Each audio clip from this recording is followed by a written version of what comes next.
Mapagpalang Diyos na mahabagin sa langit, tumawag sa amin upang ibilang kami bilang iyong mga anak at pamilya. Ngayong araw kami po ay nagtitipon at nagsama-sama bilang mga anak. Kaya humihingi po kami sa inyo ng tulong at ng salita upang lumago kami sa aming pananampalataya, upang ang aming mga puso at ang aming mga isip ay mapuno ng mga bagay na espiritual, lalo ng salita ng Diyos.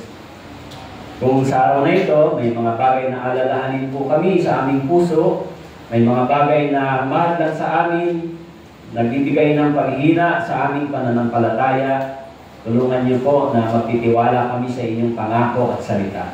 Ano man po ang inyong nais, Panginoon, ang kalooban po ninyo ay mangyari sa aming buhay. Nawa po ang salita ngayong araw na ito ay tumimo sa amin, matuto kami at lumawak ang aming pagkakilala sa iyo. Lumago kami sa pagkakilala sa iyo ng kaalaman ng kaligtasan. Pakilagay din po ninyo ang salita sa bibig ng inyong lingkod. Maraming salamat po. Ito po ang aming panalangin sa inyo sa pangalan ng aming Panginoon Jesus. Amen. Okay po. So, kung may Bible po kayo, ay buksan po ninyo sa Hebreo chapter 9. Nung Sunday, alam niyo ba yung pinag-aralan natin? Natatandaan niyo ba? Nung Sunday? O nalimutan niyo na?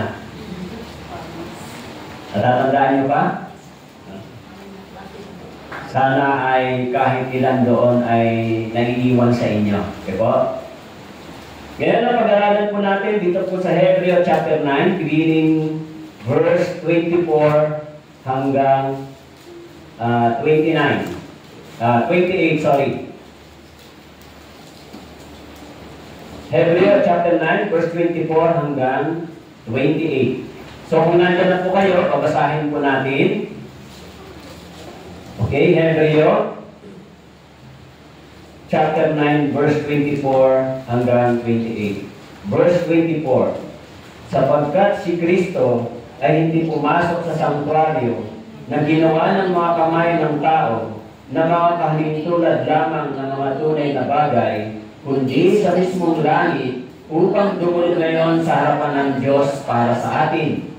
Hindi upang ihandog na paulit-ulit ang kanyang sarili, gaya ng pinakapunong pari na pumapasok sa dakong banal taon-taon na may dalang dugo na hindi mula sa kanya. Sapagkat kung gayon ay kailangan siyang paulit-ulit na maghirap mula pa ng lalangin ng sanlibutan. Subalit ngayon, minsanan siyang nahayag sa katapusan ng panahon para sa pag-aalis ng mga kasalanan sa pamamagitan ng pag-aalay ng kanyang sarili. At yamang itinakda sa mga tao ang mamatay na minsan at pagkatapos nito ay ang paghukom. Ay gayon din naman si Kristo na inihandog na minsan upang dalhin ang mga kasalanan na marami, ay magpapakita sa ikalawang pagkakataon, hindi upang harapin ang kasalanan, kundi upang iligtas ang mga sabi na naghihintay sa Kanya. Ito po ang salita ng Diyos. Okay, tignan natin kung ano po yung itinuturo dito sa atin ng sumulat base dito sa mga talatang ito. Ito. Mapapansin po natin dito na ang Hebrew o ang Book of Hebrews ay mayroon pong Xerox copy o meron siyang kinalaman na isinulat sa lumang tipan, especially sa Leviticus. Ito. Binabanggit doon ng maraming beses yung tungkol sa pag-aalay ng hayop, tungkol sa mga tinatawag na sacrifice. Okay? So dito sa chapter 9, verse 24 and 28, makikita natin dito sa mga kabanatang ito na may wrong spiritual na mensahe na ibig sabihin po dito. Sa verse 24, meron pong mahalagang ginawa dito si Kristo. Ang sabi, doon sa salita, sabi, bakit po si Jesus Christ dumulog sa harapan ng Diyos? Okay, sa verse 24, binanggit dito, bakit ba si Jesus Christ dumulog sa harapan ng Diyos? Nandyan ba yung sagot? Sa verse 28? Nakikita niyo ba sa baba sa verse 28? Ha? Yung sagot? Kaya nais nang sumulat na maintindihan natin kung ano ba yung ipinapahiwatig sa atin ng Espiritu Santo sa pamamagitan ng mga sulat na ito. Actually, kung titignan natin dito, tungkol ito sa pag-aalay. Tama po? Tungkol ito sa sacrifice offering. Tama po? Binabanggit dito yung kahalintulad na unang ginagawa ng mga Israelita sa lumang tipan. Okay? Actually, sa lumang tipan, mababasa natin yung mga tinatawag na legal na paglilinis ayon sa kanilang mga kautusan. Dumudulog sila sa Diyos sa pamamagitan ng mga legal na paglilinis, sa pagdadala ng malinis na hayop, dumudulog sila sa Diyos. Okay?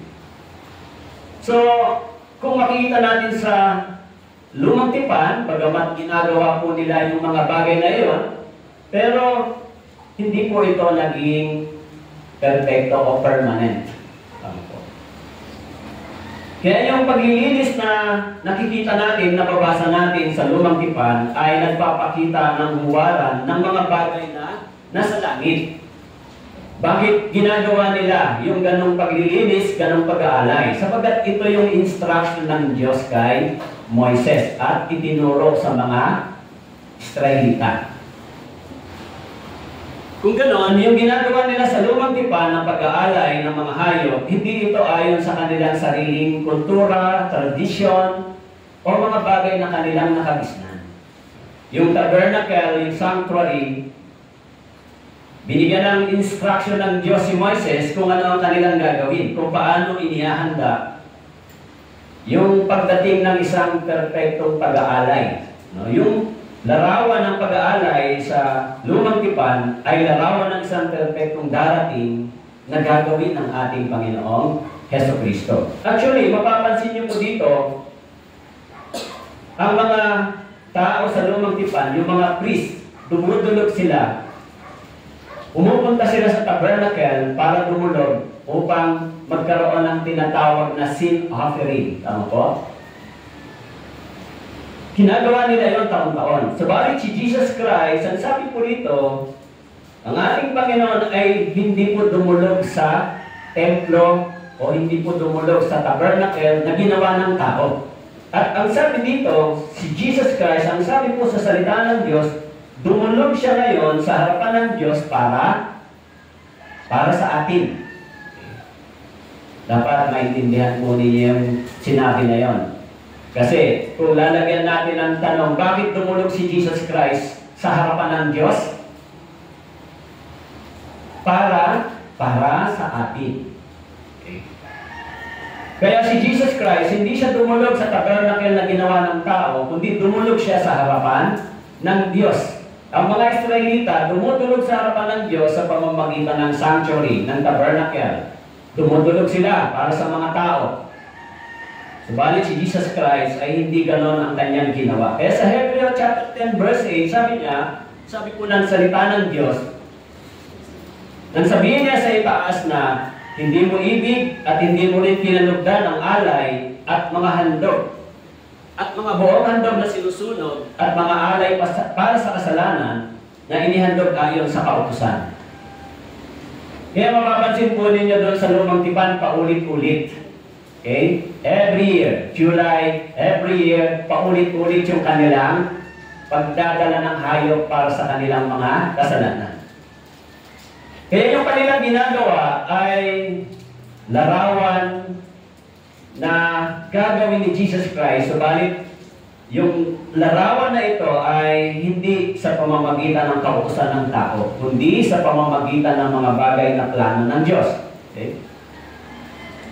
Hindi nila nagawa yung unang paglilinis para maging perfecto. Ibig sabihin, dito sa lupa, ang nag-uugnay sa tao sa lumang tipan ay yung tabernacle. Tama po? Actually, yung tabernacle sanctuary ay naging templo. Tama po?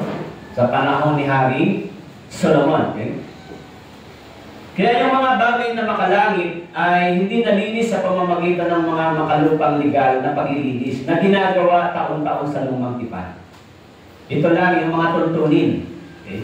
Ito lang yung larawan na gagawin ni Kristo. Kaya yung mga legal na pamantayan ay bagamat isinagawa ito ng 1,000 taon, subalit hindi po ito naging perfectong paglilinis para sa kasalanan ng tao. Okay? Kaya doon po sa verse 24, binanggit po, sapagkat si Kristo ay hindi pumasok sa sanktuaryo na ginawa ng mga kamay ng tao, na mga kahalintulad lamang ng mga tunay na bagay, kundi sa mismong langit upang dumulog ngayon sa harapan ng Diyos para sa atin. Okay? Pansinin po ninyo yung verse 24. Okay? Una, sabi dito, si Kristo hindi pumasok sa sanktuaryo na ginawa ng mga kamay ng tao. Ito po yung mga legal na ginagawa nila sa kautusan ng pag-aalay na ginagawa ng mga Israelita taon-taon sa lumang tipan. Yung tabernacle ay ginawa ng tao, itinayo ni Moises sa pamamagitan ni Moises na ginawa ng tao. Ang sabi po, ang ating Panginoon ay hindi pumasok sa sanktuaryo na ginawa ng mga tao. Kaya sabi po, na mga kahalintulad lamang ng mga tunay na bagay. Sa verse 24, sabi po, kundi, ano po? Sabi rito, kundi sa mismong langit. Magkaiba yung pinuntahan. Diba? Ang mga priest dito sa lupa, dumudulog sa tabernacle, sa sanctuary, dala nila yung dugo ng hayop para i-offer doon sa tinatawag na sin offering o yung kanilang sacrifice every year. Pero dito si Kristo, ang sabi po, hindi siya dumulog sa tabernacle na nandito sa lupa. Okay? Dumulog siya, saan daw po? Sa harapan ng Diyos para sa atin. Okay? Kaya meron 3 klase ng salvation dito na mahalaga na binabanggit from verse 24 hanggang verse 28. Una, binabanggit dito yung present tense of salvation o kasalukuyang panahon ng kaligtasan mula sa kapangyarihan ng kasalanan. Ano po? Kaya binanggit po dito na si Kristo ay dumulog upang ang kasalanan ay magkaroon ng solusyon. Kaya sa verse 25, hindi upang ihandog na paulit-ulit ang kanyang sarili, gaya ng pinakapunong pari na pumapasok sa dakong banal taon-taon na may dalang dugo na hindi mula sa kanya.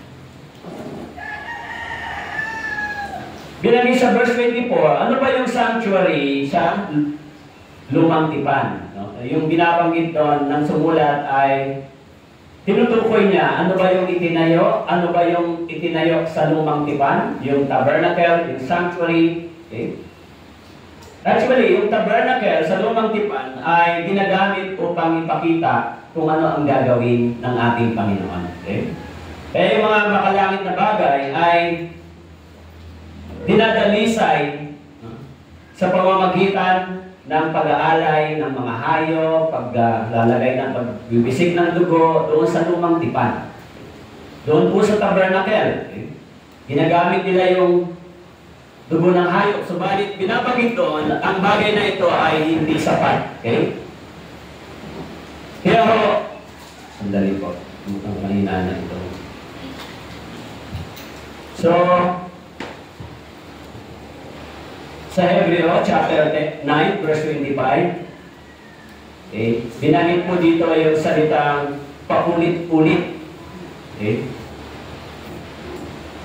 Kaya po, kapag pinag-aralan natin yung Old Testament at saka New Testament, maraming mga nalilito dito sa pagbabasa ng Luma at Bagong Tipan. Pagdating dito sa salitang kaligtasan. Okay? Kasi may mga iba, paano naligtas yung mga tao sa lumang tipan? Tama po? Pagka pinag-aralan natin yung kaligtasan sa lumang tipan, meron bang pagkakaiba sa bagong tipan? Meron po ba? Kaya yung iniisip nila, hindi masyadong kailangan yung lumang tipan. Pero kapag ang Old Testament ay hindi mo ninyo naintindihan, mahirap maintindihan yung New Testament. Okay? Kaya itong larawan na pagtubos na ginawa ni Kristo, ipinakita muna yung shadow, yung larawan sa lumang tipan. Okay? Kaya dito binanggit ko na hindi upang ihandog na paulit-ulit ang kanyang sarili, gaya ng pinakapunong pari na pumapasok sa dakong banal taon-taon, na may dalang dugo na hindi mula sa kanya. So dito sa verse 25, binabanggit ko yung pagpasok ng mga priest doon sa dakong banal na taon-taon. Meron po silang dalang dugo o blood, pero hindi po mula sa kanya. Okay? Kaya sinabi po si Jesus Christ, pumasok sa loob ng tabernacle, may dala siyang dugo, subalit ito yung kanyang sariling dugo. Kaya sinabi po doon sa Hebreo chapter 10 verse 5, kaya pagdating ni Kristo sa sanlibutan ay sinabi niya, hindi mo na isang alay at handog, ngunit ipinaghanda mo ako ng isang katawan. Okay? E sa verse 10, sabi po, kaya pagdating ni Kristo sa sanlibutan ay sinabi niya, hindi mo na isang alay at handog, ngunit ipinaghanda mo ako ng isang katawan. Okay? Naintindihan natin dito. Kaya ngayon, di ba, dahil nagsiselebrate ang mga Katoliko, ang Pilipinas ng birthday ni Jesus, tama po? Kapanganakan ni Jesus Christ. Pero, alam natin na ang December 25 ay hindi tunay na date para sa kapanganakan ni Jesus Christ. Ano? December 25 ba ay pinanganak si Jesus?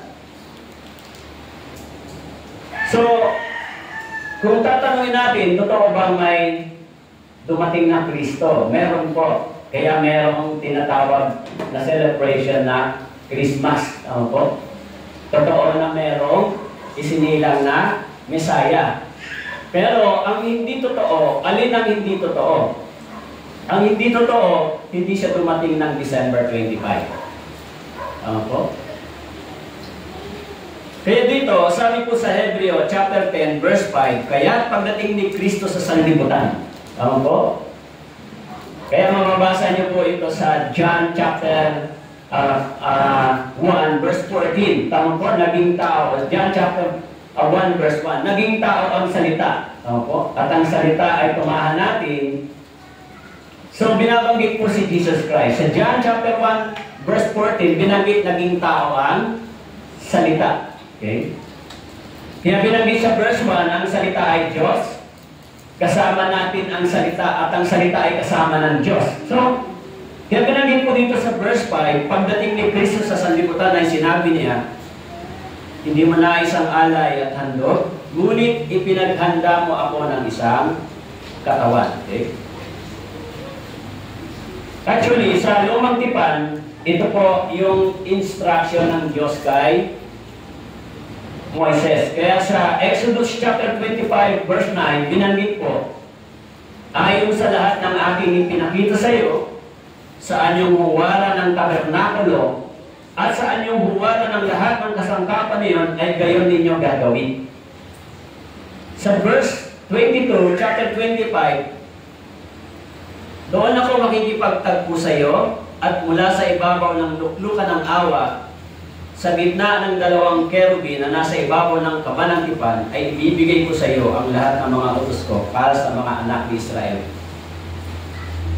Kaya sabi po dito kay Moises ng Panginoon, ayon sa lahat ng aking ipinakita sa iyo. Okay? Ayon sa lahat. Ibig sabihin, yung ginawa ni Moises ay blueprint lang ng gagawin ni Jesus Christ. Kumbaga, ito yung plano, ito yung gagawin mo, at magiging reality ito, magiging perfecto ito sa pagdating ni Christ. Okay? Kaya sabi dito, saan yung huwaran ng tabernakulo at saan yung huwaran ng lahat ng kasangkapan niyon ay gayon ninyo gagawin. Sa verse 22, binanggit ko yung layunin. Sabi po, sapagkat doon ako makikipagtagpo sa inyo.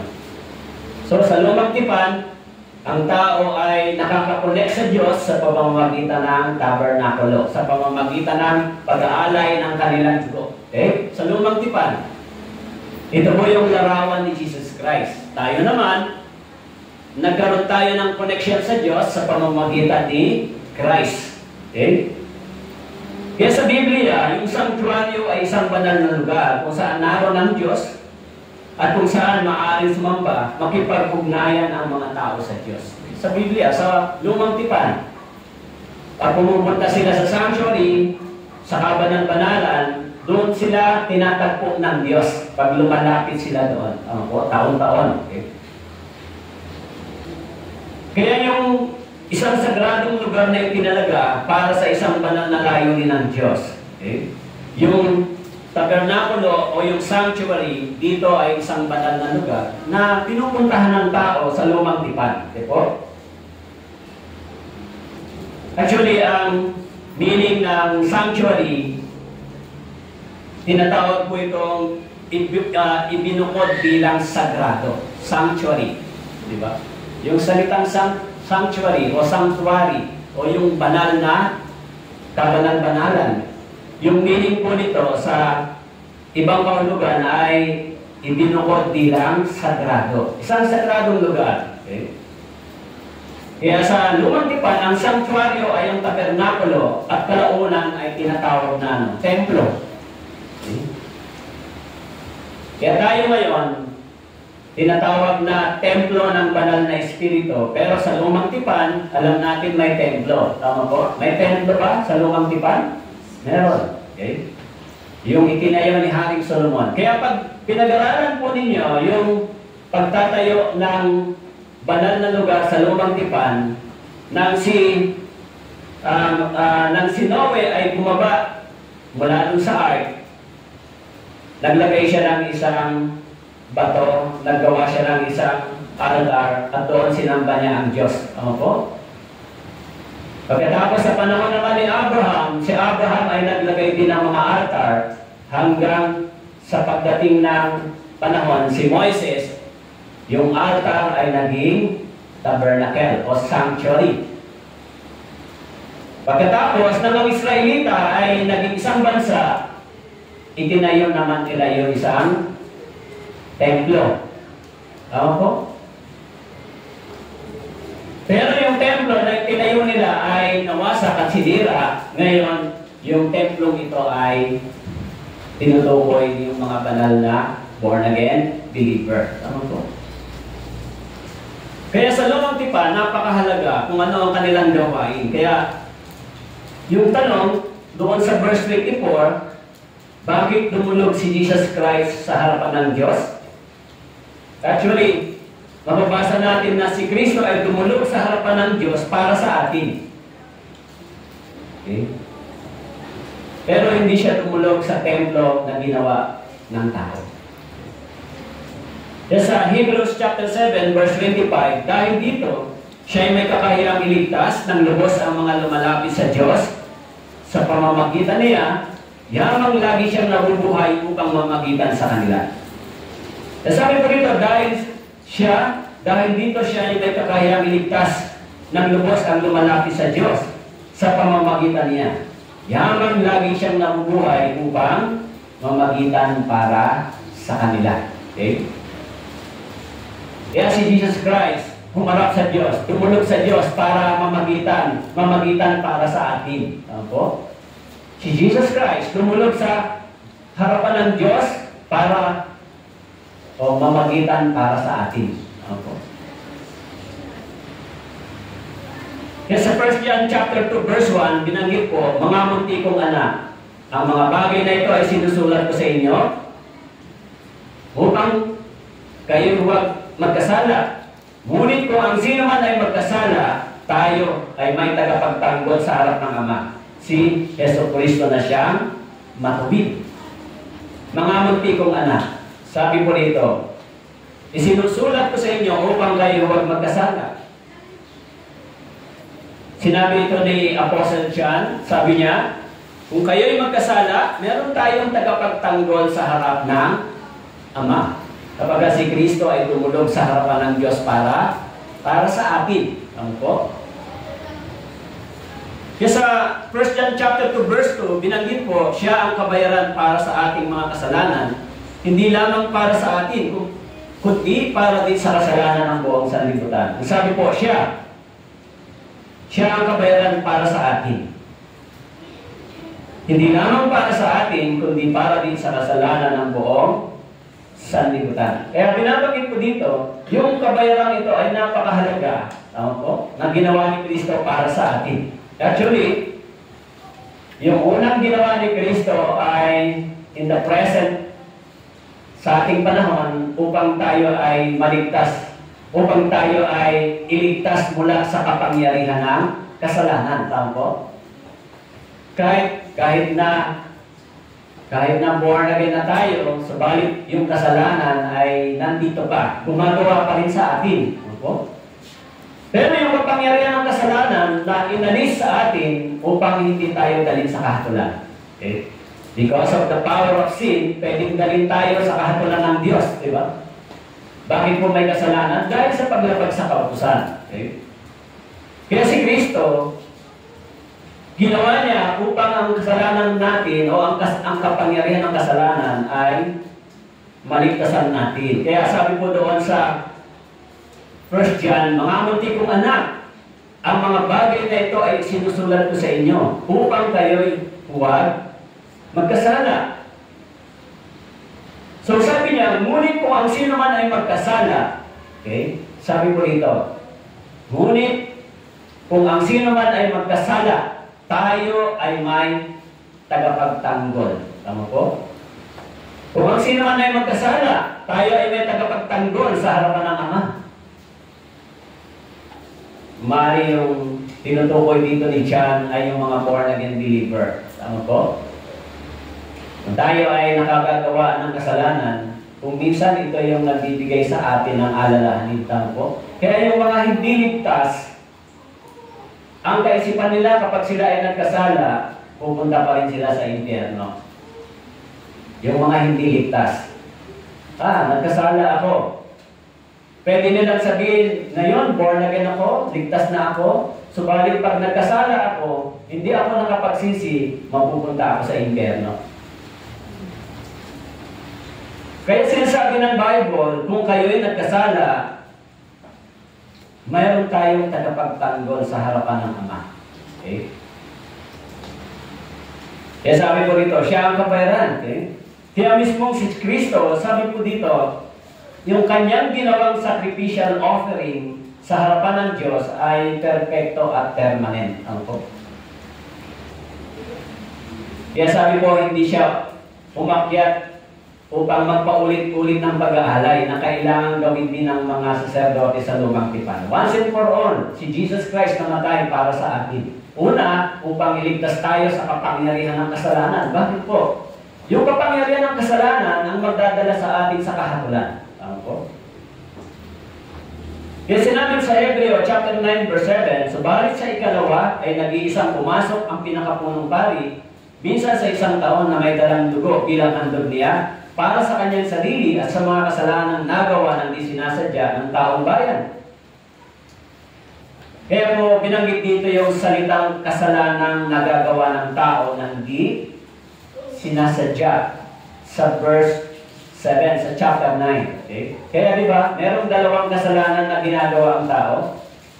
Kasalanang hindi sinasadya at kasalanang sinasadya. Kayo, paano kayo gumawa ng sin? Alin sa dalawa? Sinasadya o hindi sinasadya? Pinagpaplanuhan o hindi pinagpaplanuhan? Di ba? Kasi binanggit dito, even sa lumang tipan, may salitang sinasabi na minsan may kasalanang hindi sinasadya at may kasalanang sinasadya. Kaya di ba, sa born again believer o sa Bible, mayroong dalawang repentance. Tama po? Yung repentance sa sinner at repentance sa born again believer. Okay? Kaya yung mga tao sa lumang tipan, nagdadala sila ng hayop para sa pag-aalay ng kanilang mga kasalanan. Maging doon sa Exodus chapter 30 verse 10, binanggit po, si Aaron ay magsasagawa ng pagtubos sa ibabaw ng mga sungay ng dambana, minsan sa 1 taon. Si Aaron, siya ay tutubos ng kasalanan minsan sa 1 taon sa pamamagitan ng dugo ng handog pangkasalanan sa buong panahon ng inyong mga salinlahi. Yun ay kabanal-banalan sa Panginoon. Kaya sabi ko, si Aaron, sino ba si Aaron? Siya yung priest. Nagsasagawa siya ng pagtubos sa ibabaw ng mga sungay ng dambana minsan sa 1 taon. Once a year. Ano po? Kaya yung July, yun yung the month of redemption na ginagawa nila. Minsan sa 1 taon, gumagawa siya ng pagtubos sa pamamagitan ng dugo ng handog pangkasalanan. Kaya mayroong binabanggit na salitang handog pangkasalanan. Tama po? Hello, nandyan po kayo. Nasusundan niyo po yung pinag-aaralan natin? Meron po bang handog pangkasalanan para sa inyo? Meron? Para sa atin, meron?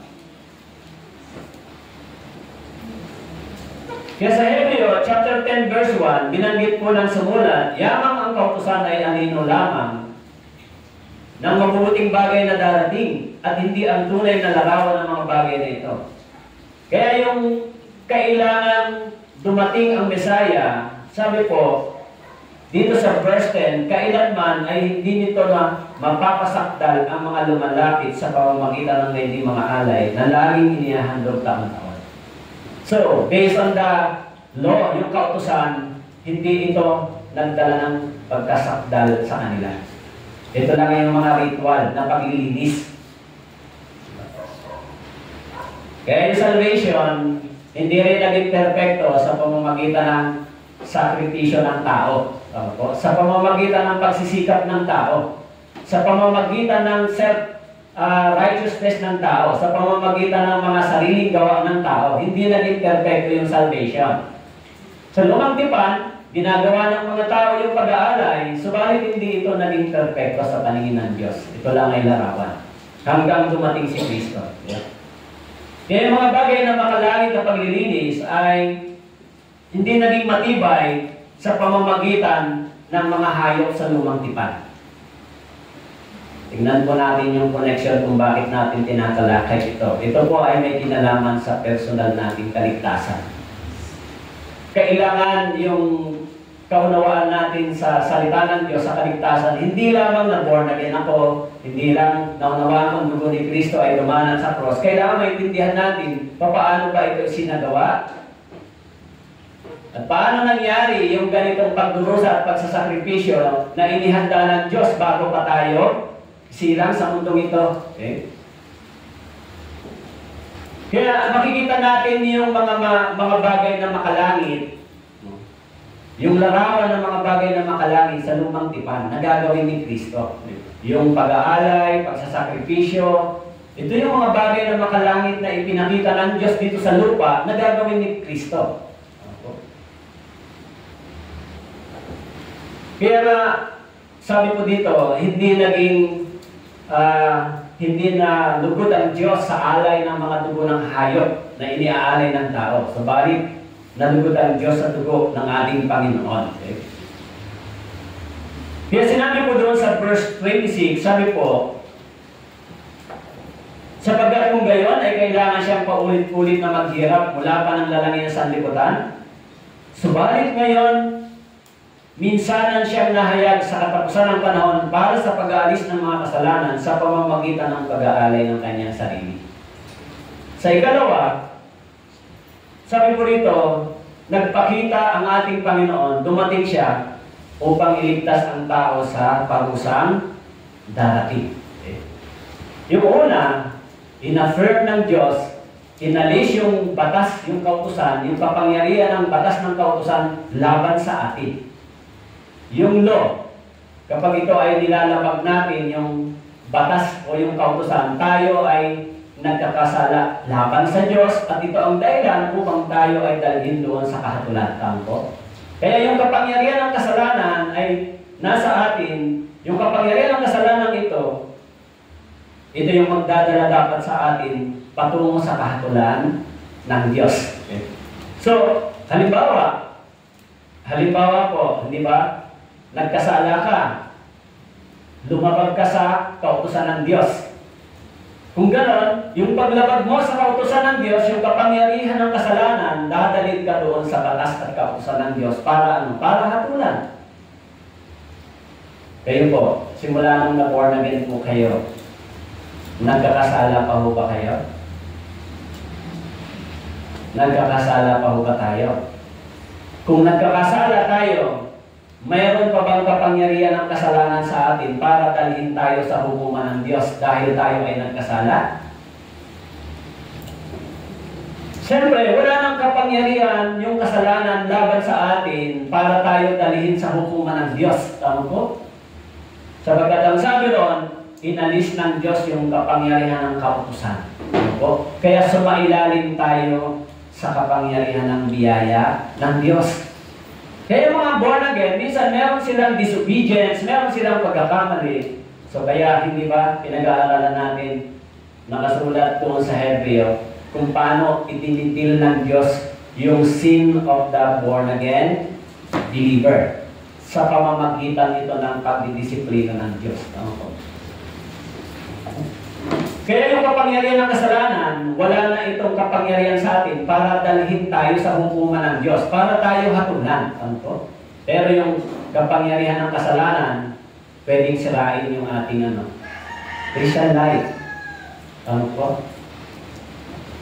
Kaya sa verse 26, binanggit ko dito, subalit ngayon, minsanan siyang nahayag sa katapusan ng panahon para sa pag-aalis ng mga kasalanan sa pamamagitan ng pag-aalay ng kanyang sarili.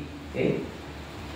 Binanggit dito, inalis yung kasalanan minsan lang sa pamamagitan ng pag-aalay dito ng kanyang sarili. Okay? Ng kanyang sarili. Okay?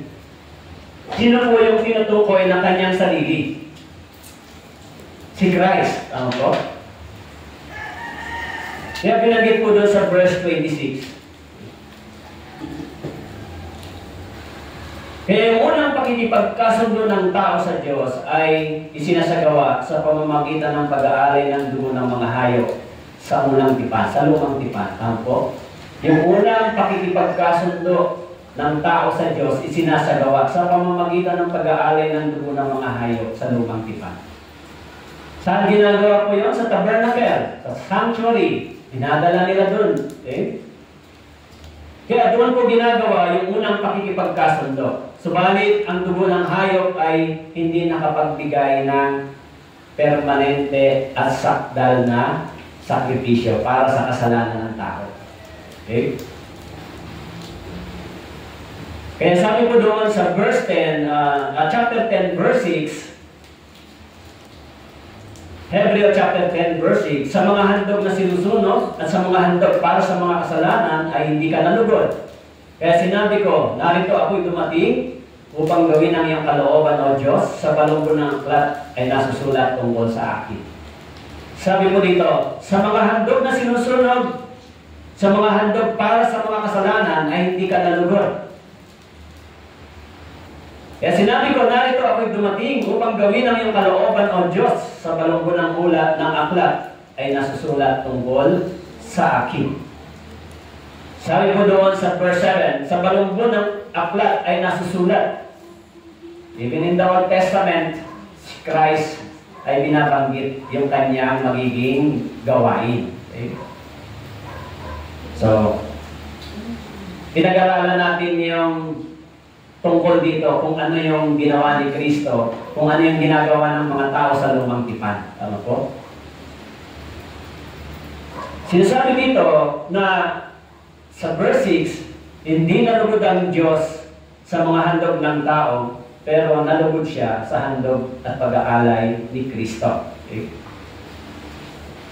Sabi po, kaya sinabi ko, narito ako'y dumating upang gawin ang iyong kalooban o Diyos, Sa Ephesians chapter 1 verse 10, sabi po, bilang katiwala ng kaganapan ng panahon, upang tipunin ang lahat ng mga bagay kay Kristo, ang mga bagay na nasa sangkalangitan at ang mga bagay na nasa ibabaw ng lupa. Paano tinipon ng Diyos yung mga bagay na sa kalangitan at mga bagay na sa ibabaw ng lupa nang naitayo yung iglesia, yung church? Tinipon ng Diyos yung mga bagay na makalangit sa loob ng iglesia at yung mga born-again believer. Okay? Sabi po dito ni Pablo sa Ephesians, bilang katiwala ng kaganapan ng panahon upang tipunin ang lahat ng mga bagay kay Kristo. Sa pamamagitan ni Kristo, okay? Tinipon ang mga bagay. Okay? Kaya sa Hebrews chapter 9 verse 12, binanggit din po, hindi rin sa pamamagitan ng dugo ng mga kambing at mga toro, kundi sa pamamagitan ng kanyang sariling dugo. Siya ay pumasok na minsan magpakailanman sa dakong banal, sa gayon, tinitiyak ang walang hanggang katubusan. Memory verse niyo ba ito? Maraming may memory verse. Tinatawag itong eternal redemption. Alam niyo ba yung salitang yan? Eternal redemption. O walang hanggang katubusan. Okay? Pero yung walang hanggang katubusan, isinagawa sa pamamagitan ng dugo ni Kristo. Kaya sabi po rito, hindi sa pamamagitan ng dugo ng mga kambing at mga toro, pinabanggit sa lumang tipan. Tama po? Kundi sa pamamagitan ng kanyang sariling dugo. Siya ay pumasok minsan magpakailanman sa dakong banal, sa gayon, tinitiyak ang walang hanggang katubusan. Walang hanggang katubusan. Maraming meaning po yun. Walang hanggang kapatawaran, walang hanggang kaligtasan.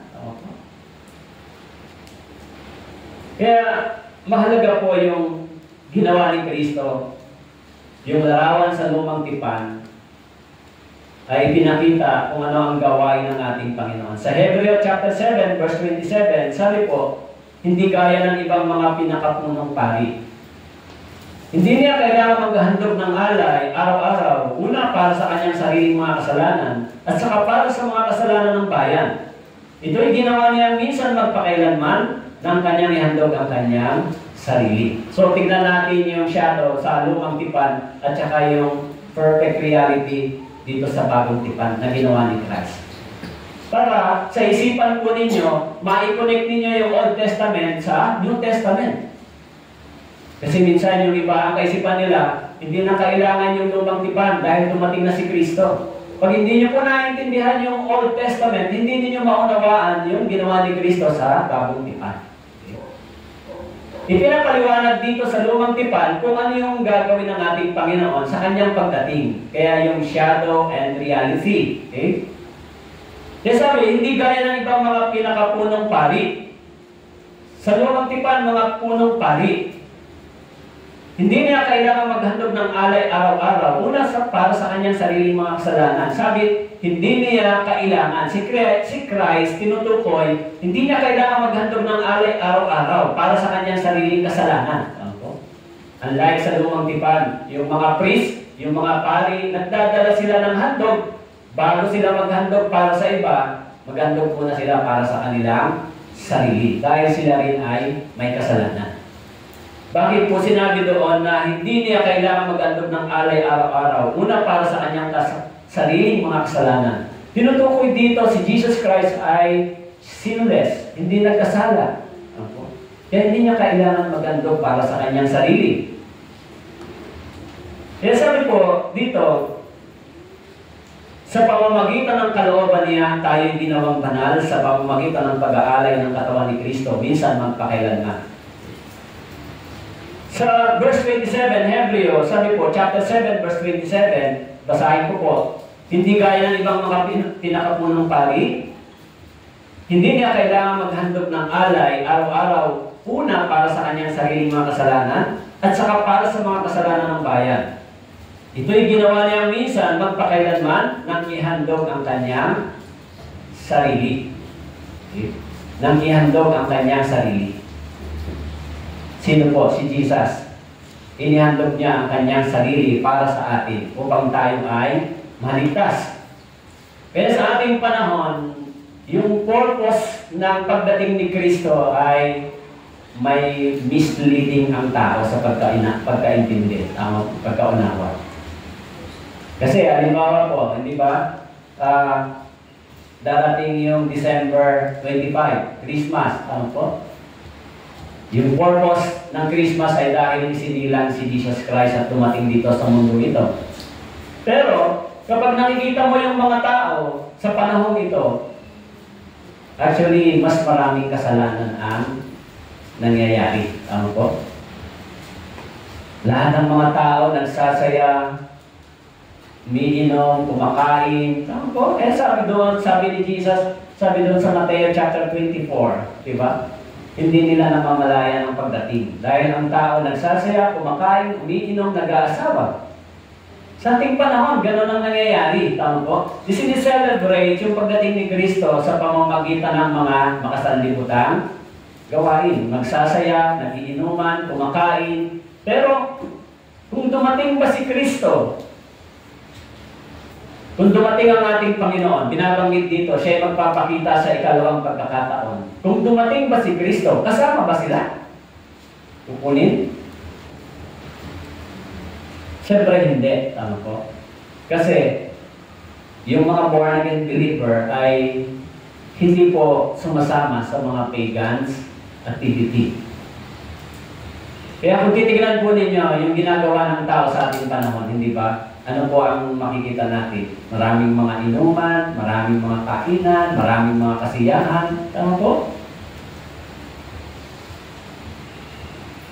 Kaya dito, ipinapaliwanag, ano yung layunin? Ano yung purpose ng pagpapakita ni Kristo? Ano yung layunin ng kanyang pagdating? Yung layunin ng kanyang pagdating ay napakahalaga. Okay? Kaya doon sa lumang tipan, yung mga paulit-ulit na legal na sakripisyo, ipinakita na hindi ito naging sakdal. Yung mga batas na pag-aalay dito sa lupa ng mga dugo ng hayop, hindi po ito naging sakdal. Pero iyon ay isang anino ng karangalan o iyon ay isang anino ng sakripisyo ni Kristo na gagawin sa kanyang pagdating. So, mahalaga po yung kaalamang iyon. Ano ba ang ginawa sa lumang tipan at paano ito naging katotohanan sa atin? Kaya sa Hebreo chapter 9 verse 18, sabi po, kaya't maging ang unang tipan ay hindi pinagtibay ng walang dugo. Yung unang tipan, hindi pinagtibay ng walang dugo. Ano po? Kaya sa unang batas na isinagawa sa lumang tipan, sa tabernacle, pinagtitibay yung mga bagay sa pamamagitan ng dugo.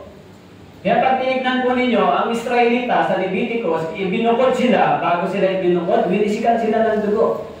Yung mga bagay na ginagamit sa loob ng templo ay pinabanal din sa pamamagitan ng pagwiwisik ng dugo.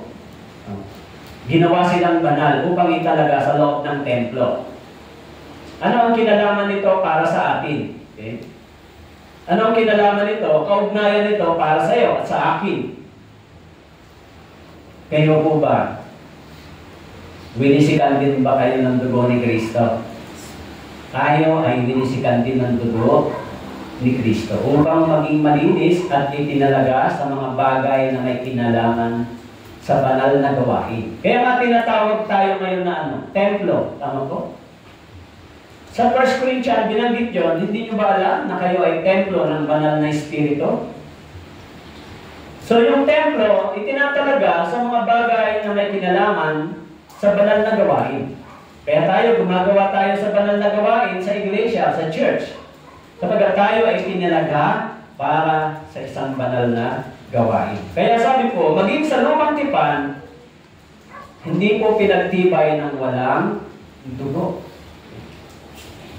Kaya sabi po doon, isinagawa yung mga bagay nito sa pamamagitan ng dugo ni Kristo. Kaya doon po sa Roma chapter 5, mababasa po natin, verse 9. Okay?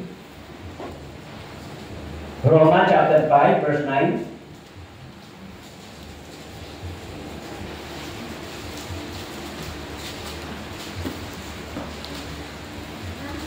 Sabi mo dito, lalo na nga ngayon, itinuturing tayong ganap sa pamamagitan ng kanyang dugo, ay maliligtas tayo sa galit ng Diyos sa pamamagitan niya. Lalo pa nga ngayong itinuturing tayong ganap sa pamamagitan ng kanyang dugo. Ang salitang ganap ay perpekto. Tama po? Sakdal.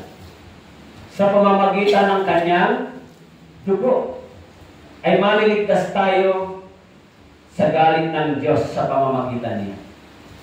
Binabanggit dito yung kasunod na talata sa Hebreo chapter 9 verse 27. Sabi po dito, at yamang itinakda sa mga taong mamatay na minsan, at pagkatapos nito ay ang paghuhukom. Yung galit ng Diyos, kailan mangyayari? Sa araw ng paghuhukom. Tama po? Yung sabi ni Paul, lalo na ngayon, tayong itinuturing tayong ganap sa pamamagitan ng kanyang dugo, ay maliligtas tayo sa galit ng Diyos sa pamamagitan niya. Sa galit ng Diyos. Kaya binanggit mo doon sa Romans chapter 1 verse 18. Ang sabi doon, ang Diyos ay napupuot laban sa kalikuan at kasamaan ng tao. Tama po? Pero yung puot na ito, yung galit na ito, yung araw ng paghukom na ito, tayo ay iniligtas ng Diyos. Tama po?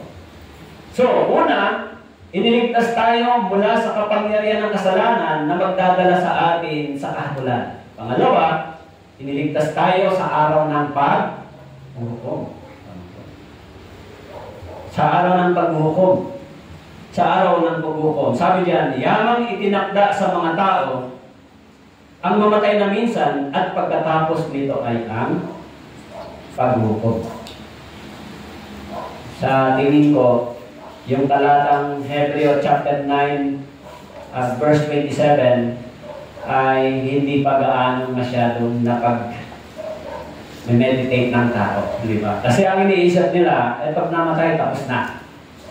Pero binanggit dito, yung kamatayan ay hindi katapusan minsan, pero pagkatapos nito ay ang paghuhukom.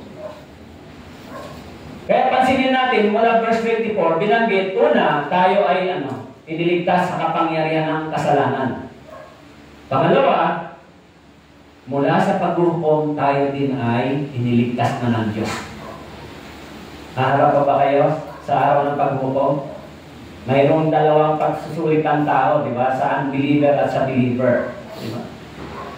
Ang unang tatayo sa tinatawag na hukuman ni Kristo ay ang mga believer, ang mga born-again believer. Yung mga born-again believer, yung mga anak ng Diyos, tatayo sila sa tinatawag na hukuman ni Kristo. Binabanggit ko sa 2 Corinthians o sa 1 Corinthians chapter 5 verse 10. Magsusulit, yung mga born-again believer, tatanggap ng reward, yung lahat ng may mga reward. Tama po? Pagdating ni Kristo, ang unang tatayo sa harapan ni Kristo ay ang mga ligtas na Kristiyano. Hello, naintindihan niyo po? Yan yung tinatawag na second coming, pagdating ni Christ. Bubuhayin yung mga patay, kukunin din yung mga buhay, lahat tayo, aakyat sa langit, tatayo sa harapan ni Kristo para sa pagsusulit. Yan yung gagawin ng Panginoon sa darating na sa kanyang ikalawang pagdating. Okay? Pero, yung ikalawang paghuhukom, bubuhayin ang mga hindi ligtas sa araw ng paghuhukom upang tumayo sila. Sa Revelation chapter 20, bubuhayin ang mga hindi ligtas para tumayo din sila sa tinatawag na hukuman ng Diyos. This is a judgment seat.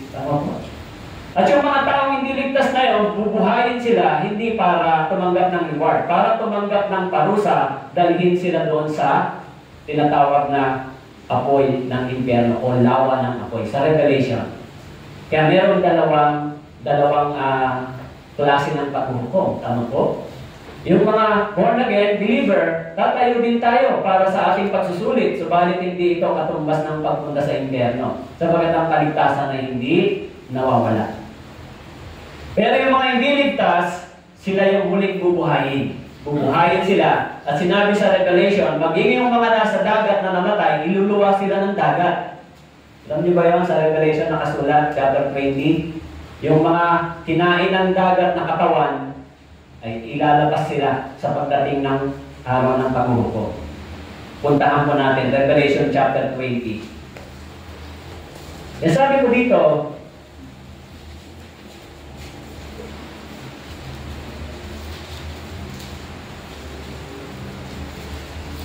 sa verse 11 and 12, nakita ko ang isang malaking tronong puti at ang nakaupo ng lupa, ang langit ay tumakas sa kanyang harapan. Walang natagpo ang lugar para sa kanila. Nakita ko ang mga patay, mga dakila, mga hamak na nakatayo sa harapan ng trono. Binuksan ang mga aklat, binuksan din ang isa pang aklat, ang aklat ng buhay. At ang mga patay ay hinatulan ayon sa kanilang mga gawa, ayon sa nakatala sa mga aklat. Take note, yung salitang mga patay na hinatulan dito ay hindi mga ligtas. Tama po? Yan sa verse 13, binanggit po. Sa verse 13, sabi, at iniluwan ng dagat ang mga patay na nasa kanya. Tama po? At ibinigay ng kamatayan at ng hadis ang mga patay na nasa kanila. Hinatulan ng bawat tao ayon sa kanilang mga gawa. Sabi ko rito, maging yung mga namatay sa dagat o sa anong bagay ay ibinibigay upang hatulan. Tatayo, magbabangon. Siyempre, hindi ba, may mga katawan na hindi na nailibing sa lupa, nasa tubig, tama po, hindi na natagpuan, tama po. Yung mga katawan na napunta sa dagat, nailibing sa dagat, hindi na nila matatagpuan yun. Pero, sabi rito, iluluwa siya pagdating ng panahon para sa araw ng paghuhukom. Kaya, maging yung mga inilibing o namatay na hindi na nakita, natagpuan, tatayo din sila. Tama po. Kaya meron dalawang klase ng judgment. Siyempre, yung mga believer, mga ligtas, tatayo rin sila para sa hukuman ng Diyos. Kaya dito sa chapter 9, verse 27, yung paghukom na to ay para sa mga unbeliever. Tama po? Sabi diyan, yamang itinakda sa mga tao ang minsan, ang mamatay na minsan, pagkatapos nito ay ang paghukom. Importante yung salitang pagkatapos. Tama po?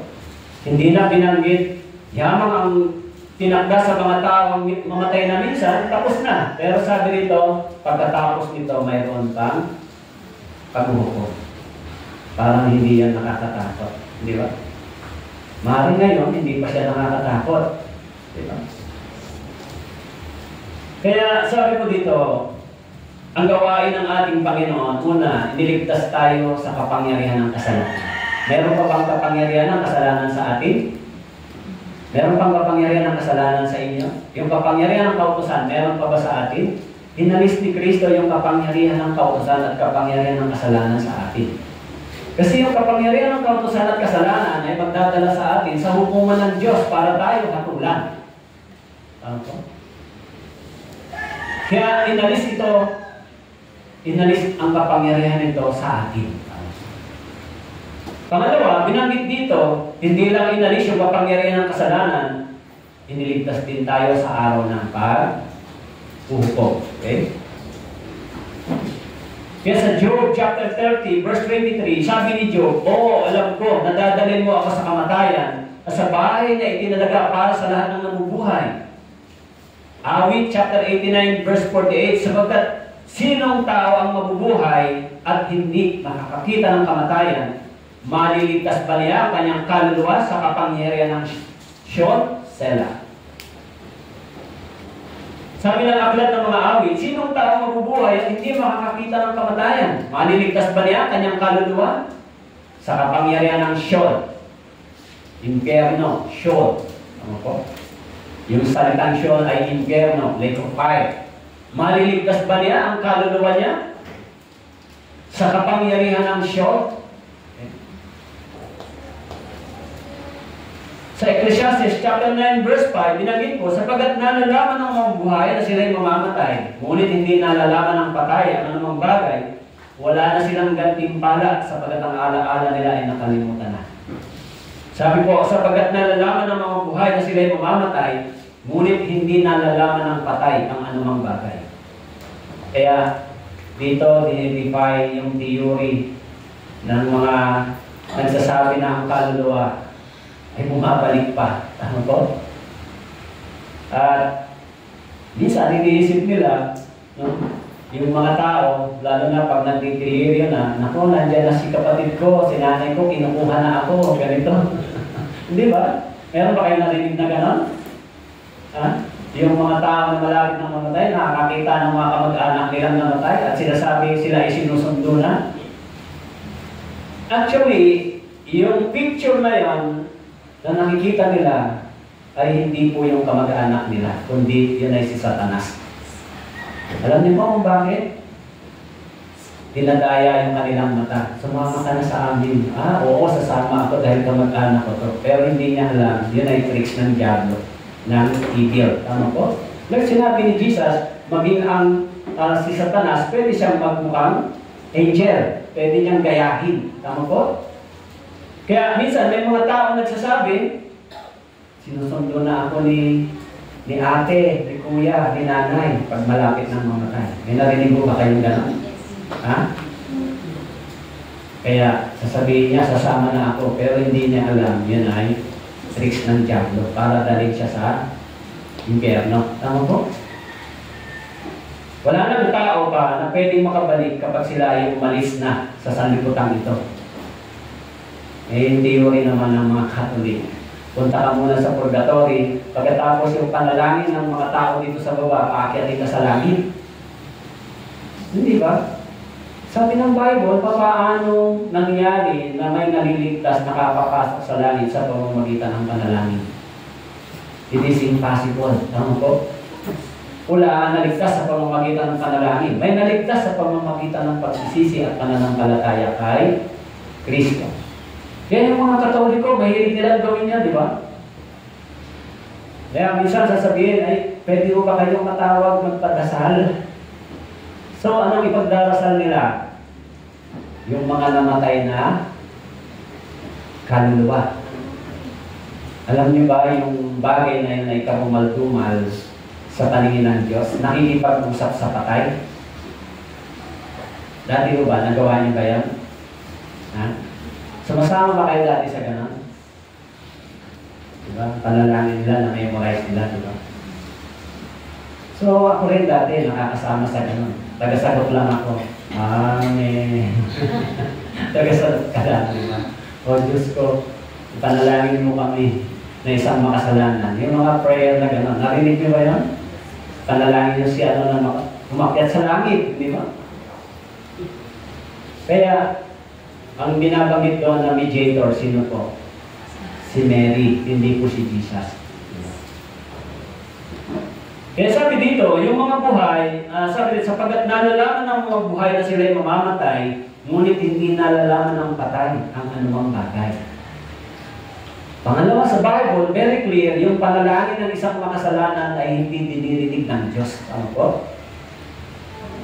Mababasa po ninyo sa Book of John chapter 9, verse 31, nakalagay doon, ang panalangin ng makasalanan ay hindi dinirinig ng Diyos. Isa lang ang dininig ng Diyos na prayer ng makasalanan. Yung nakasulat sa Luke chapter 18, yung panalangin ng tax collector. Ano po? Nung sinabi niya, Panginoon, mahabag ka sa akin. Yun, pinakinggan ng Diyos. Sabi niya, mahabag ka sa akin na isang makasalanan. Pero kung mananalangin sila ng mga kasalanan, mananalangin sila para sa mga kaluluwa, ay hindi sila pinakikinggan ng Diyos. Pero tayo, bilang mga ligtas, pwede tayong manalangin sa kaluluwa, pero hindi patay yung buhay. Ipanalangin mo na sana maligtas siya. Tama po? Ipanalangin mo na sana mabuksan yung kanyang puso at isipan sa salita ng Diyos. Pwede natin gawin yan. Pero yung patay, hindi mo na pwede pang ipanalangin. Tapos na yun, tama po, sabi dito. E sabi sa Ecclesiastes chapter 9 verse 10, Ecclesiastes chapter 9 verse 10, anumang masok mo ang gawin ng iyong kamay, gawin mo ng iyong kalakasan, sapagkat walang gawa, kaisipan, kaalaman, di karunungan mo sa Sheol na iyong patutunguhan. Ano bang masang mo ang gawin ng iyong kamay? Gawin mo ng iyong kalakasan sapagkat walang gawa, kaisipan, kaalaman, di karunungan man sa Sheol na iyong patutunguhan. Wala ka nang gagawin pagdating sa Sheol. Ano po? Kundi susunogin na lang, maglurusan na lang araw at gabi. Kaya minsan, hindi naman napag-isipan ng tao yung ganong bagay. Diba? So, niligtas tayo ng Diyos mula doon sa kapangyarihan ng kasalanan. Niligtas na rin tayo in the future tense of salvation para sa araw ng paghukom. Tama po? Tatayo pa ba tayo sa hukuman ng Diyos? Hindi na.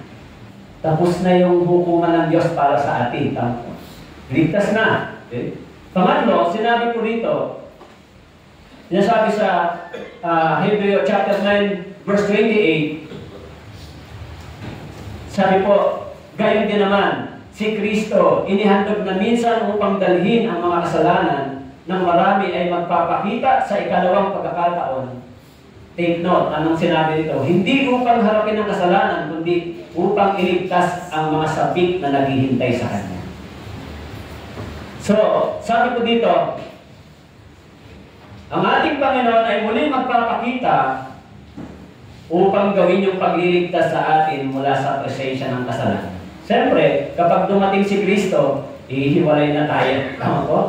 Yung presence of sin, wala na sa atin. Tama po? Pag dumating si Kristo, dinala na tayo sa langit. May presensya pa ba ng sin sa langit? Dito, meron pa bang presence of sin sa mundong ito?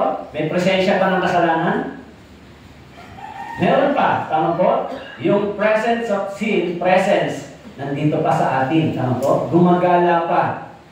Everyday, tinutokso pa tayo. Tinutokso ba kayo? Hindi kayo tinutokso. Hindi kayo hinihikayat ng diablo na manumbalik sa dati yung pagkatao. Minsan, mararamdaman nyo yung power na yun na hinahatak tayo pabalik sa dati nating pagkatao. Ano po? Kaya yung presensya ng kasalanan ay nandito pa rin sa ating kalagitnaan sa mundong ito. Tama po? Ngayon lang, kung kayo po ay hindi nakikinig ng maayos, hindi na naririnig yung salita ng Diyos, ano sasabihin ng Diyos sa iyo? Bakit hindi ka nag-aaral mabuti ng salita ng Diyos? Tama po? Ikaw na anak ng Diyos, dapat mong matutunan ito. Tama po? Kaya sabi ko dito, sa verse 28, ng Hebrew chapter 9, verse 28, gayon na naman si Kristo na inihandog na minsan upang dalhin ang mga kasalanan ng marami ay magpapakita sa ikalawang pagkakataon. Magpapakita sa ikalawang pagkakataon. Ano pong binabanggit doon? Second coming. Tama po?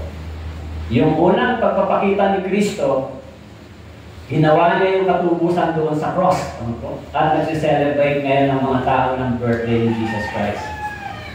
Pero sabi niya dito, sa ikalawang pagkakataon, pupunta ang Panginoon hindi upang harapin ang kasalanan, kundi upang iligtas ang mga sabik na naghihintay sa Kanya. Tignan po ninyo yung talata. Sabi po, binanggit yung upang iligtas ang mga sabik na naghihintay sa Kanya. Saan ka ililigtas? Kung ligtas ka na. Ibig sabihin, para makumpleto yung ating kaligtasan mula doon sa presensya ng kasalanan. Tama po? So, kahit na born again ka na, may presence of sin pa rin sa'yo. Tama po? May temptation sometimes.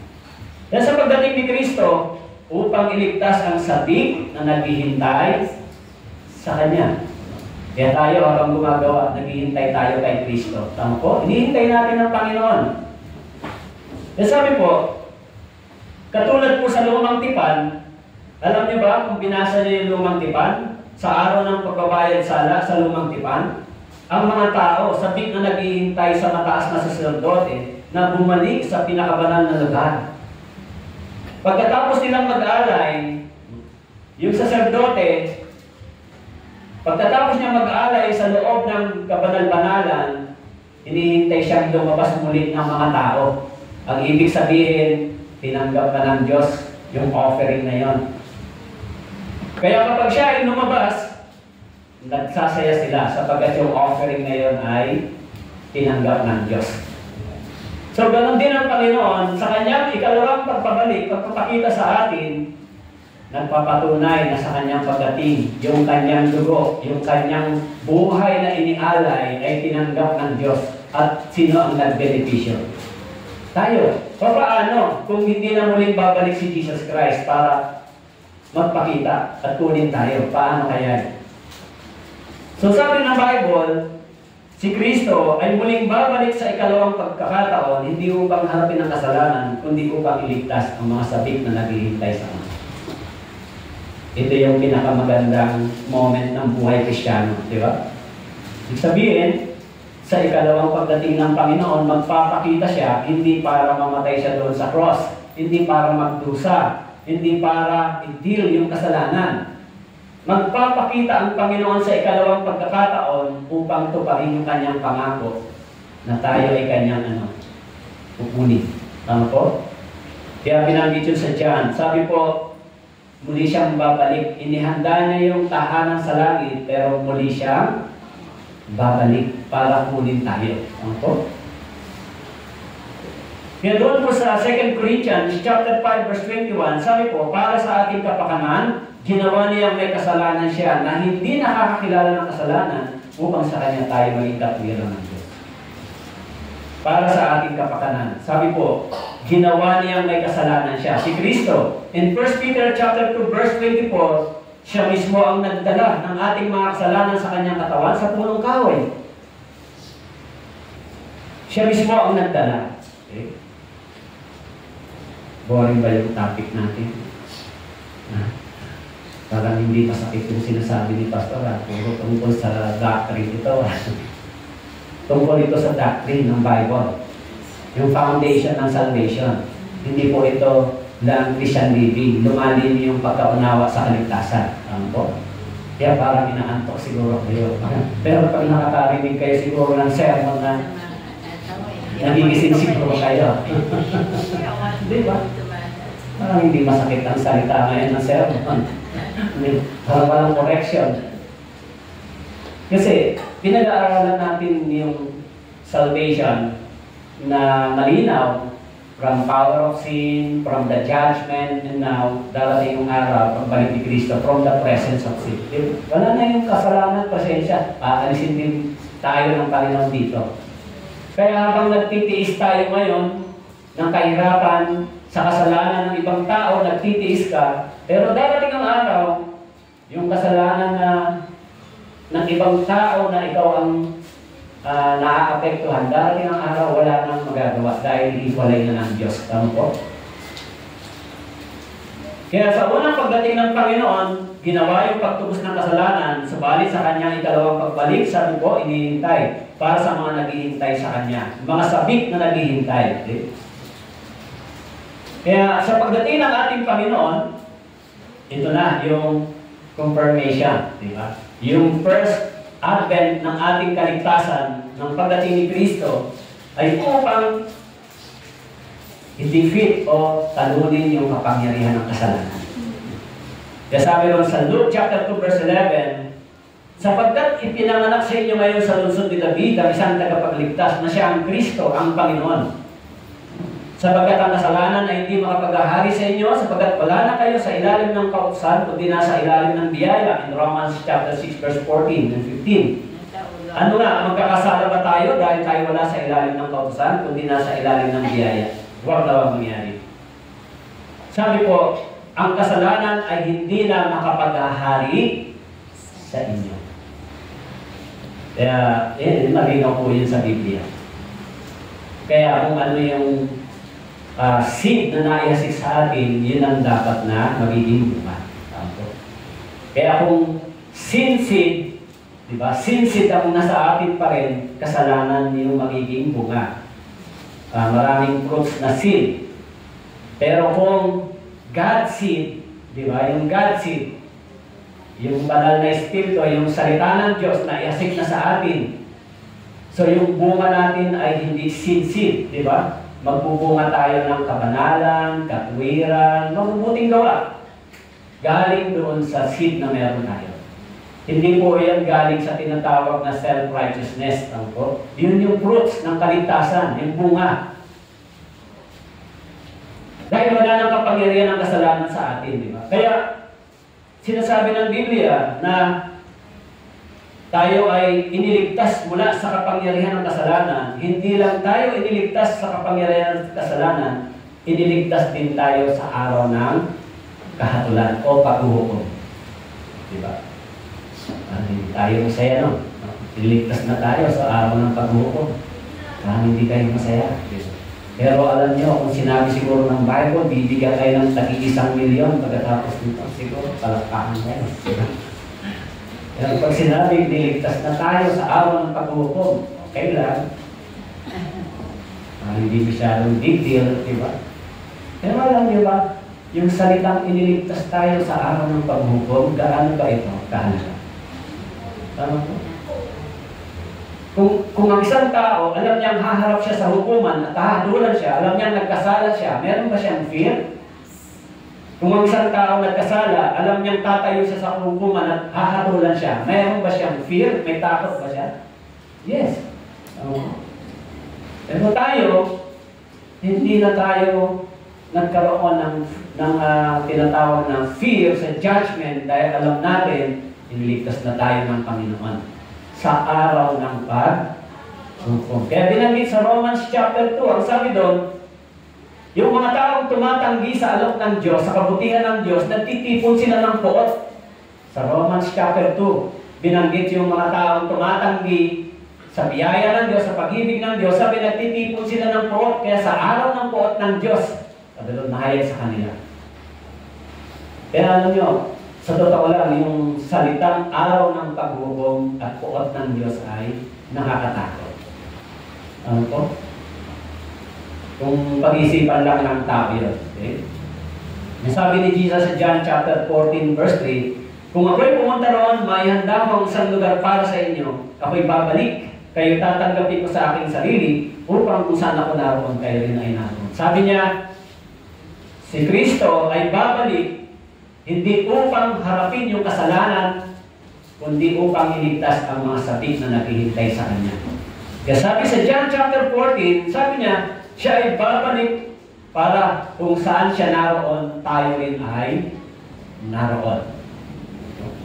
Sana dumating na ang Panginoon ngayon. Diba?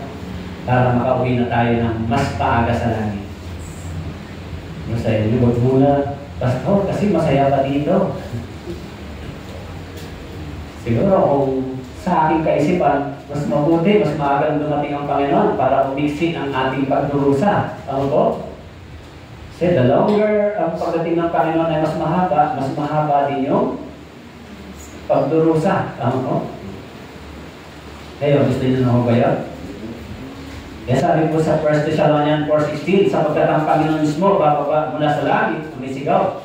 May tinig na arkanghel at may trompeta ng Diyos. At ang mga namatay kay Kristo ay babangon muna. Sabi po, ang Panginoon mismo bababa mula sa langit na may sigaw. May tinig na arkanghel, may trompeta ng Diyos, at ang mga namatay kay Kristo ay babangon muna. Sino ang unang makakakita sa Panginoon sa kanyang pagdating? Ang mga born again believer. Hindi siya makikita ng mga taong hindi ligtas. Dahil bibigyan tayo ng spiritual eyes para makita natin siya. Tama po? Kaya pagdating ng Panginoon, yung trompeta ay trompeta para sa mga ligtas na Kristiyano. Kaya sa Lumang Tipan, kapag meron silang gathering sa mga Israelita, inihipa nila yung trompeta, pagtawag ng gathering. So, sa born-again believer, ihipa ng anghel ang trompeta ng mga born-again believer bilang pagtitipon. Kaya sabi rito, sapagkat ang Panginoon mismo ang bababa mula sa langit na may sigaw, may tinig ng arkanghel at may trompeta ng Diyos. Alam niyo, yung trompeta ng Diyos maririnig ng mga born-again believer. Yung mga unbeliever, hindi nila yung maririnig. Pero yung mga ligtas, maririnig niya yung spiritual na pagtawag ng Diyos sa iyo. Maririnig mo yan kung anak ka. Umakyat ka na rito, tapos na. Tama po? Kaya sabi doon, ito yung mga taong sabik na naghihintay sa Panginoon. Sabik sila. Kaya maririnig nila yung tinig ng Panginoon.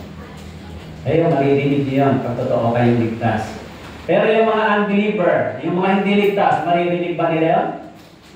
Actually, maging yung mga patay na matay kay Kristo, maririnig nila yung tawag ng Panginoon. Babangon sila mula doon sa libingan. Yung kanilang mga katawan babangon. Tama po? Kaya nga yung mga katawan ng mga namatay na born again believer, babangon mula sa alabok. At yung nasa dagat din ay lalabas din. Kaya sabi po, maririnig nila yung tawag ng Panginoon. Kaya sa Mateo chapter 16, verse 27, sabagat darating ang anak ng tao na kasama ang kanyang mga anghel sa kalulatian ng kanyang ama, kanyang gagantihan ang bawat tao ayon sa kanyang mga gawa. Darating ang anak ng tao. Darating ang Panginoon. Di ba? Kaya binanggit dito, sa kanyang pagdating, naisip ko nga baka dumating ang Panginoon na ang tao ay nagsasaya. Siguro baka sana dumating ang Panginoon December 25. Hindi ba? Habang ang tao ay nagsasaya. Diba? Sabi kasi ng Bible, dumating yung baha sa panahon ni Noe, habang sila'y kumakain, umiinom, nagsasaya. Hindi nila namalayan yung pagdating ng paghuhukom. Ganon din naman ang pagdating ng anak ng tao, hindi nila namamalayan. Habang sila'y umiinom, nagsasaya. Kumakain, nag-aasawa. Parang ganon din yung kalagayan sa ating sitwasyon ngayon. Habang paparating si Jesus Christ, ang mga tao kumakain, umiinom, nagsasaya, nag-aasawa. Hindi nila namamalayan. Okay? Kaya, sabi ko doon, darating ang araw, tayo rin ay ihihiwalay ng Diyos mula sa makasalanang mundong ito. Dahil ang mundong ito ay masusunog at mawawasak. Kaya binanggit sa Revelation, papalitan ng bagong langit at lupa. Dahil ang langit at lupang ito na tinitirahan natin ngayon ay punong-puno ng kasalanan. Kaya ito ay wawasakin ng Diyos. Kaya doon sa Revelation chapter 20 verse 4, sabi po, nakakita ako ng mga trono at ang mga nakaupo sa mga yun ay pinagkalooban ng kapangyarihang humatol. Nakita ko rin ang mga kaluluwa ng mga pinugutan ng ulo dahil sa patotoo kay Jesus, dahil sa salita ng Diyos. At ang mga hindi sumamba sa halimaw o sa kanyang larawan man, hindi tumanggap ng tanda sa kanilang kamay. Sila'y nabuhay at naghari kasama ni Kristo sa loob ng 1,000 taon. Sabi ni John, ipinakita sa kanya ng Diyos yung trono at yung mga taong pinugutan ng ulo dahil sa pagpapatotoo kay Kristo. Saan nakita ni John yung mga tao ito? Nakita ito ni John, ipinakita sa kanya ng Diyos sa langit. Ito, ang mga tao ito na nagsakripisyo, nagdusa, pinugutan ng ulo dahil sa akin. Maaaring nakita niya si Pedro doon. Maaaring nakita niya si Pablo dahil pinugutan ng ulo. Maaaring nakita niya si Santiago. Si Santiago, pinugutan ng ulo. Tama po? Kaya maaaring nakita niya doon, nandun sila. At ang sabi ko doon, ay dahil sa salita ng Diyos, sila yung mga sila yung mga nandoon, nagharing kasama ni Kristo sa loob ng 1,000 taon. Kaya yun yung nakita ni John. Ipinakita sa kanya ng Diyos yung mga tao ito, kasama ng Diyos na sa langit. Okay? Kaya sabi ko sa Revelation, chapter 20, verse 5, ang mga iba sa mga patay ay hindi nabuhay hanggang sa natapos ang 1,000 taon. Ito ang unang pagkabuhay na muli. Kaya po yung chronological history, ngayon ay salvation, 2,000 years ago na ang nakakaraan nang dumating si Kristo. Pagdating ng Panginoon sa rapture, magsisimula yung 7 years tribulation, anti-Christ reign. Tama po? So after 7 years, bababa yung mga born again believer kasama ni Kristo.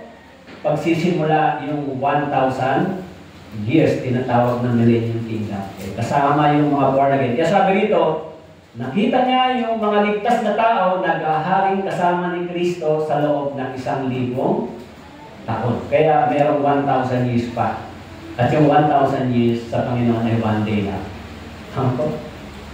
So, pagkatapos ng 1,000 years, ano po ang sabi doon? Puntahan natin yung Revelation. After 1,000 years,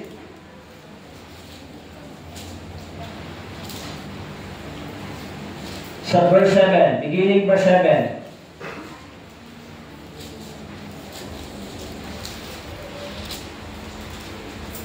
Okay, after 1,000 years, ano pa ang sinasabi dito? Beginning verse 7, chapter 20. At kung matapos na ang 1,000 taon, okay, sabi dito, tapos na yung 1,000 years. Tama po?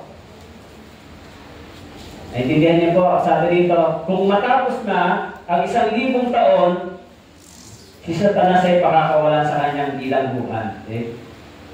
Lalabas upang dayain ng mga bansa, 4 na sulok ng lupa sa Gog at Magog upang tipunin sila sa pakikipagdigma. Ang bilang nila ay gaya ng buhangin sa dagat. Okay?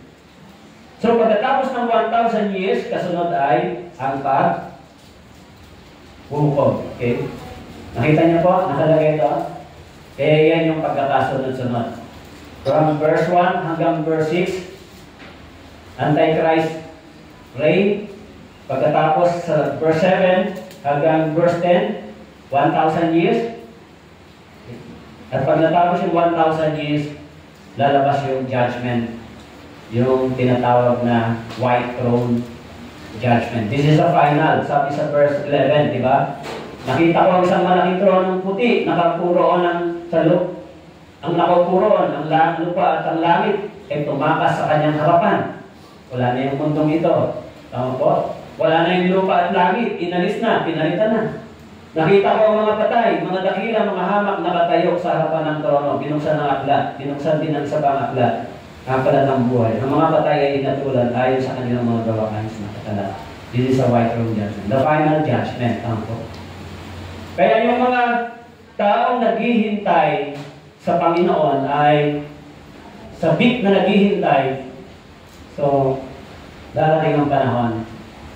Yung mga tao ito ay uuwi sa tunay nilang tahanan. Kaya sabi doon, magkakaroon ng bagong langit at lupa sa verse 20, chapter 21, verse 1. Tama po? Sino ang titira sa bagong langit at lupa? Pinanggit sa verse 1. Nakita ko isang bagong langit at isang bagong lupa. Sino po titira sa bagong langit at lupa? Ha? Titira ba kayo dito? Pagligtas kayo? Titira kayo dito sa bagong langit at lupa? Pag hindi kayo titira sa bagong langit at lupa, sa impyerno pupunta yun. Ano po? Yung lahat ng mga born again believer titira sa bagong langit at lupa. Ano po? Kaya nga tayo ay inihahanda ng Diyos para pumasok dito. Okay? So, sabi po dito, ang iba sa mga patay hindi nabuhay hanggang matapos ang 1,000 taon. Okay? Kaya sabi ng Bible, sa pagdating ng Panginoon, hindi niya na haharapin yung kasalanan, kundi para iligtas ang mga sabik na naghihintay sa Kanya. Sabik. Di ba? Sabik na naghihintay. The word na sabik. Parang sabik na sabik ka makita yung tatay mo. Tama po? Gusto ko siyang makita. Ano ang feeling ng taong ganon? Excited siya. Tama po? Feeling niya, sana makita ko siya. Sabik siya naghihintay sa pagdating ng tatay niya. Sabi ng Bible, ginamit yung salitang sabik silang naghihintay. Sabihin, yung mga ligtas na tao, naghihintay silang sabik sa Panginoon. Okay? Yung sabi po sa Revelation, chapter 21, verse 4, sabi po, papahirin niya ang bawat luha sa kanilang mga mata at hindi na magkakaroon ng kamatayan. Hindi na rin magkakaroon pa ng pagdadalamhati o pagtangis man o ng kirot man sapagkat ang unang bagay ay lumipas na. So sa 21 verse 4, papahirin ang luha sa kanilang mga mata. So tapos na ang pag-iipon ng luha sa botelya. Nabasa niyo ba? Tinipon niya yung luha niya sa botelya. So dito, sa bagong langit at lupa, wala nang luha. Tama po? Hindi na rin magkakaroon ng kamatayan, hindi na magkakaroon ng pagdadalamhati dahil wala na yung presensya ng kasalanan. Tayo, bakit pa tayo lumuluha? Siyempre, dahil sa sakit ng mga nararanasan natin, di ba? Dahil sa mga tao minsan na gumagawa ng hindi maganda sa atin. Pero sabi niya, papahirin na yung bawat luha. Sabi, hindi ka naiiyak. Tama po? At sabi niya, hindi na rin magkakaroon ng kamatayan. Kaya sabi sa verse 27, Revelation chapter 21, verse 27, ano daw ang sabi doon? At hindi makakapasok doon ang anumang bagay na marumi o ang sino mang gumagawa ng karumal-dumal o kasinungalingan, kundi sila lamang na nakasulat sa aklat ng buhay ng Kordero. Sino po ang nakasulat sa aklat ng buhay ng Kordero? Yung mga born again believer, yung mga ipinanganak na muli. Kaya sabi diyan, sa buhay na aklat ng buhay ng Kordero, ang Kordero dito ay si Christ. Ano po? Kaya yung pangalan natin ay sinulat sa aklat ng buhay. Pero kung hindi nakasulat sa aklat ng buhay, itatapon sa lawa ng apoy. Kaya binanggit doon, itinapon sa lawa ng apoy ang mga hindi nakasulat ang pangalan sa aklat ng buhay. So, kaya masabi diyan, sino ba ang mga sabik na naghihintay sa Panginoon? Minsan, hindi ba sa church, as a conclusion, sino ba ang mga sabik na naghihintay sa Panginoon? Ang mga sabik ba sila na lumalapastangan sa church, ayaw sumunod sa church, ayaw mabuhay ng may kapanalan at kaayos katwiran, ayaw sundin ang Biblia? Sino ba ang mga sabik na naghihintay sa Panginoon? Kaya minsan, di ba, kahit na anong sabihin mo sa tao, ayaw nilang sundin ito. Sa conclusion, di ba? Kaya ang hirap magpayo sa tao, bakit kaya mo sundin ito? Kung sinasabi ng Panginoon na babalik siya para sa mga sabik na naghihintay sa Kanya, ang problema yung mga nagsasabing pupunta sa langit, hindi lang bubuhay ng gano'n. Nabubuhay sa kasalanan. Paano mo masasabi na sabik ka naghihintay kung nabubuhay ka sa kasalanan? Ayaw mo sa church. Kaya, hindi pwedeng darating ang Panginoon na gano'n pa rin ang kanilang sitwasyon. Daratnan ba sila ng Panginoon na ang mga tao ito ay hindi sumusunod, hindi nagpapasakot sa church? Daratnan ba sila ng Panginoon na gano'n? Eh sabi dito, bumabalik si Kristo para sa mga taong sabik na naghihintay sa Kanya. Tama po? Kaya tayo, dapat ito yung puso natin habang naghihintay tayo sa Panginoon. Sabik tayo naghihintay at gumagawa tayo para sa Panginoon. So, sino ba yung mga tao yun? O ang mga tao yun ay mga tao nagpapagal, nagsasakripisyo, iniingatan ang kanilang mga patotoo. Siyempre, sila yung mga tao nagpapagal, nagsasakripisyo, iniingatan ang kanilang patotoo hanggang dumating si Kristo. Tandaan po natin yung verse 28. Yun yung pinaka-key verse. Christ appearance. So, ano yung layunin ng second time ng Christ appearance? Okay? Ano yung layunin ng ikalawang pagpapakita ni Kristo? Yung unang layunin ni Kristo ay para tubusin ang kasalanan, humarap siya sa Diyos para sa atin. Nung nagpakita siya sa atin upang tubusin ang kasalanan, iligtas tayo, at pagkatapos, humarap siya sa Diyos para sa atin. Now, sa kanyang pagdating, sa kanyang ikalawang pagbalik, ang sabi po doon, babalik siya, magpapakita siyang muli para sa mga sabik na naghihintay sa kanya. Nandiyan po kayo? Malinaw yung sinabi sa verse 28. Magpapakita ang Panginoon para iligtas ang mga sabik na naghihintay sa kanya. Kaya yan po dapat natin pag-isipang mabuti. Sino ba yung mga tao nito? Kayo ba? Sabik ba kayo naghihintay sa Panginoon? So, dapat dumating ito sa inyong mga puso. Dapat sabi sa kung naghihintay sa Diyos, anong gagawin ko habang naghihintay sa Panginoon? Dapat sisikapin natin gawin yung kaluwalhatian, yung kalooban ng Diyos habang sabik tayong naghihintay. Yan sa church, hindi ba? May mga tao na nagsasabing ligtas o born again, pero hindi mo makikita sa kanila yan.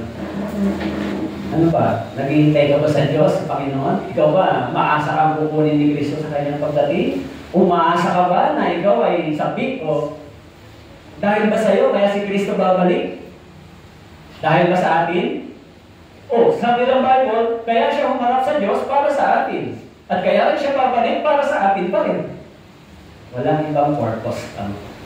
Yan yung mga tao yun, sabi, sabik silang naghihintay. Yung unang akyat ni Kristo sa pagharap niya sa Diyos, humarap siya para sa iyo, para sa atin. Yung ikalawang pagdating niya, para pa rin sa atin. Eh sana maisip natin paano ko hinihintay ng sabik ang ating Panginoon. babalik siya. Tama po? Babalik siya. Kaya yun yung pangaral na mahalaga. Maaaring ngayon, wala pa tayong masyadong conviction, pero dapat pag-isipan natin mabuti yun kung ano tayo sa harapan ng Diyos. Yun yung mas mabuting realization. Pagkatapos makinig ng aral ng salita ng Diyos, ang tanong mo dapat sa iyong sarili, ano ba ako sa iyong harapan, Panginoon? Naghihintay ba ako? Gumagawa ba? Sabik pa kitang hinihintay o ako ay malayo pa sa iyo? Dapat yun ma-realize at makita. Okay? Ay yun na. Panginoon naming Diyos, salamat po sa iyong mga salita at pangako na sinabi mo ninyo, ikaw ay magpapakita sa ikalawang pagkakataon upang iligtas ang mga sabik na naghihintay sa iyo. Salamat po, Panginoon, sapagkat hindi po kayo nagsisinungaling sa amin, ang inyong salita ay totoo.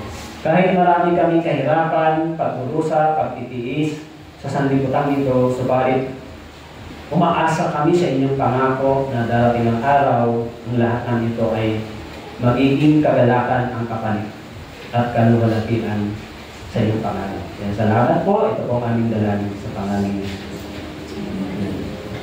Diyos.